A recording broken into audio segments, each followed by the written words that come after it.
Alhamdulillahirabbil alamin.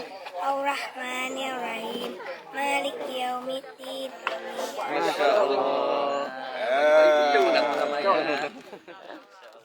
Bismillah, Assalamualaikum.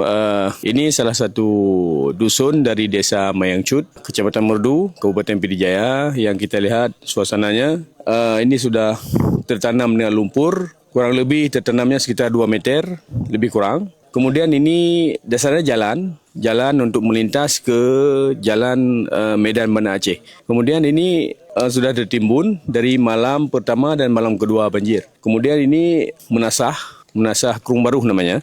Ini di bawah Pak Gesi Dahlan, Mayangcut. Kemudian ini kalau kita mau fungsikan, harus kita buang dulu tanahnya dari depan, mungkin sekitar 2 meter. Cuma kita lihat kemungkinan untuk membuang tanah ini agak sulit. Kemudian juga musala yang ada di depan kita ini sekarang tidak bisa difungsikan karena lumpurnya masuk ke dalam. Jadi kita kalau mau berdiri di dalamnya itu kepala kita sampai ke loteng. Jadi itulah keadaan sementara yang kita lihat dari pasca banjir ini.